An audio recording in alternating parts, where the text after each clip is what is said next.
Right. Yeah. And but then I've got to I still watch. abuse caffeine, and Okay, look, so do I. But I don't abuse it addictively. Oh no, I abuse it addictively. Yeah, see, and no, I could stop. Okay, by that token, cannabis is now legal in certain states. Are you going to tell me there's addictive use of cannabis? Well, Have you really met that person? I haven't.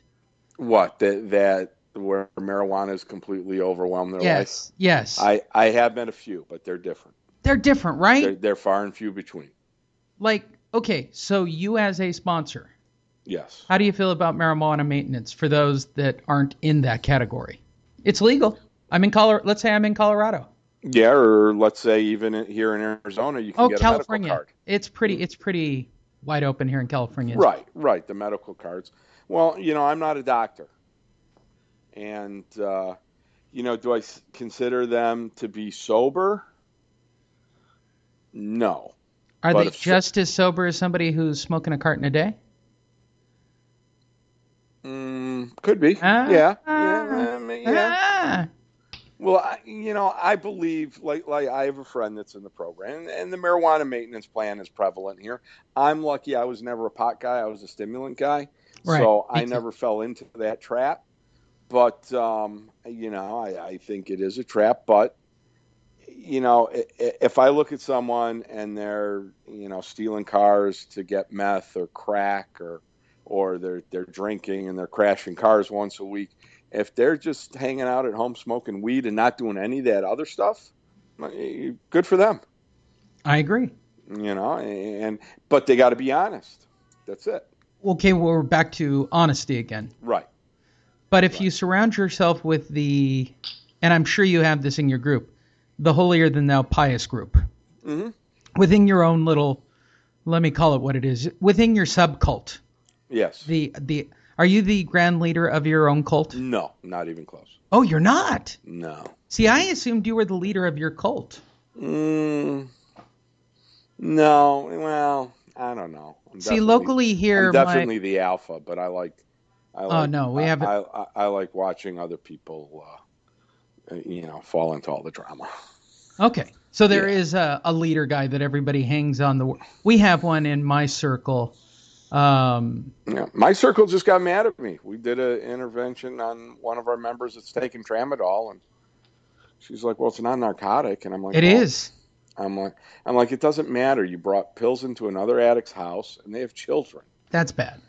Yeah. Like, that's the only bad side there. And then they say they're not doing them. So I'm like, okay, then you're selling them, but you were house sitting, you brought it into another addict's house, and they have kids. Yeah, it's just. I don't. Yeah. I mean, all the other, drama and he said, she said, they said, we said, is irrelevant to me. Okay. So, following all those trains of thought, medication for the purposes of dual diagnosis and or clinically diagnosed situations. The infamous old school, if you're taking anything, it's a relapse. I am a dual diagnosed person. I have no issue saying that I take my stuff for my depression. Yeah. And for those listening to the show, I'm telling you, I'm not depressed right now. I just don't like the program. I don't like the cult. Well, you don't like certain members that are hypocritical. I hate the hypocrisy. I hate the hypocrisy. Come on. If you go back to the good old. But isn't that step one at its core? He was dropping acid the whole time he wrote the big book. Oh, he was cheating on his wife. Come on, he was cheating on his wife. Yeah, that too. That's mind-numbing to me. The first step you write about is honesty, and you're cheating on your wife. Bro, that's a little tough. Yeah. Well, it's hypocritical. I mean, it's okay. But where do you stand on dual diagnoses / my doctor prescribed it, and how far does that line go? No problem. If you take it as directed, it's as directed. I'm not a doctor. I would never tell anybody to get off their meds. I would never suggest that to anybody. In fact, I encourage more people to get on meds than not. And I can tell you safely, at the last convention I went to, which is where I met the top line where my head finally popped off its hinge and I went, I want no part of this group. Well, conventions are just orgies anyway. I went and I watched as a sponsor had recommended to someone to stop taking their medication. Yeah, well, that guy And then should be that shot in the head. individual could not believe when I actually had the audacity to say, "Do you actually sponsor people?" Yeah. Yeah. Is he a doctor? Yeah, no, this is women, because women are doctors in their spare time. They know All women? All women all are women. doctors? Okay. They know. Well, unless they have a DR in front of their name, I don't want to hear it. Now, there may be certain cases where, a certain member goes to this doctor for one thing and the other doctor for another thing and the third and they all don't know about each other. That's kind of dishonest. But if you're getting all your stuff from one doctor and just, trying to get to it. It's been suggested I take Adderall for about 3 years, and I just don't want to do it. I don't blame you. Yeah. My question is this: because it's just too close to. Are we looking at your Okay, before I even do a step one, right? Mm-hmm. My first thing is to do my 90 and 90 days, right? Which I'll let everybody in on the punchline of the joke of doing 90 meetings in 90 days. The punchline is to go do 90 meetings in 90 days. Right. And you don't actually realize that until about the 45th day of going to meetings, which to me is very amusing. Then you are to, quote unquote, select a sponsor. Why is it, in my humble opinion, based on what I have seen traveling across the United States, that people put more care, time, and decision on getting a discount on a hotel room than they do on selecting a sponsor? I don't know, because I've always suggested when I speak that getting a sponsor is like buying a used car. You know, and the problem is it may look really good on the outside, but it may run like shit. How many times have you seen, okay, I'm going to be a hypocrite here and I'm just calling out what I hate, which is how many times have you seen that person sponsoring a lot of people and that person is way messed up and sponsoring a lot of people and creating a lot of messed up people? Oh, yeah. Yeah, there's several. And does it make you a hypocrite for not stepping in? No, because I step in. Okay. I don't. Yeah. I don't. I step in. I step in differently sometimes. Sometimes someone will, be like, "Hey, do you agree with that?" And I'm like, sometimes it's better to get a second or third opinion if you're not okay with the suggestion. And usually, if you're getting the same suggestion from 3 or 4 different people, then it's probably a good idea. Okay. Well, since I'm going to take a wild guess that most people don't have a good sponsor, which is, if you're listening and you got a sponsor and you think they're a great sponsor, I'm letting you know straight up, they're probably not. They're probably not. I don't know you personally listening to this show. Right. You're right. I don't know individual. It's my experience. Am I qualifying it correctly? It is my experience having traveled coast to coast and going to meetings almost all over the country that most of you have sponsors that should not even be giving directions to the local 7-Eleven, let alone explaining you how you should live your life. If we were doing this correctly, the first thing you should do when you go to a meeting is check somebody's FICO score. That's the first person I'm looking for as a sponsor. Show me your FICO. What? You got an 800, you got 15 years sober. I want what you have. Right. How'd you do it? I want to live that kind of lifestyle. Those were the guys that I listened to, because when I went through I lived at a facility for a year after going to the hospital, and there were some very affluent guys who lost everything. So I listened to them speak how they got it all back because they had a returning meeting, right? So I listened to these guys that are CEOs, CFOs. They were like, I did anything at the beginning just to stay busy.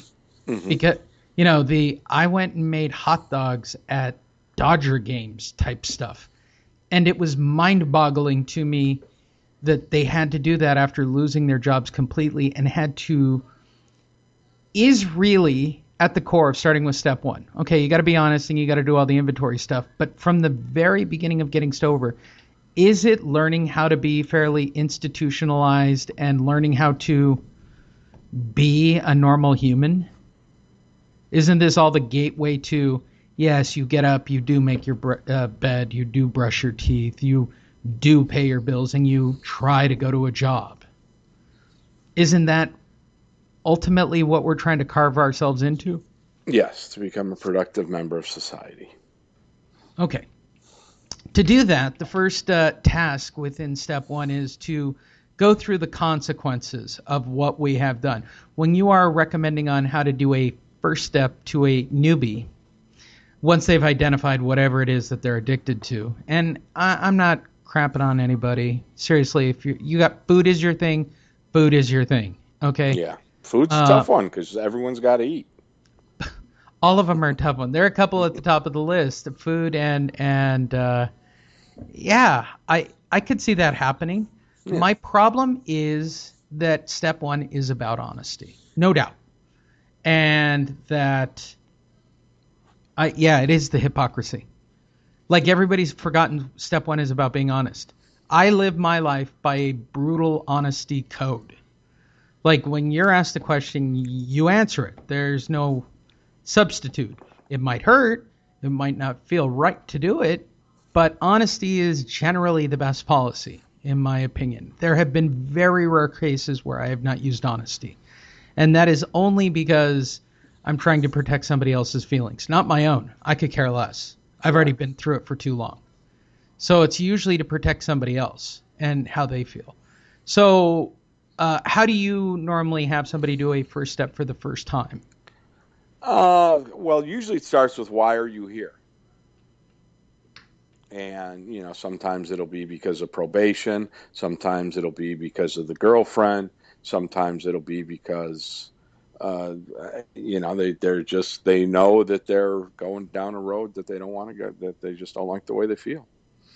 And that's part of how I go about after that. Sometimes a timeline is a great first step. I'm from the old school. I've seen like NA workbooks.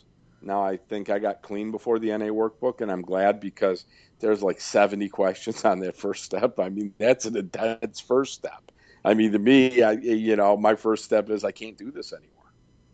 Yeah. I've got to make changes in my life. I can't live like this anymore. Is it just that simple, or is it? It is for me.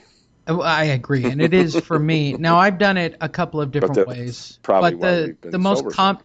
I agree. The general consensus that I have seen for a first step is generally writing out a drunkalogue, timelining from the start to the last.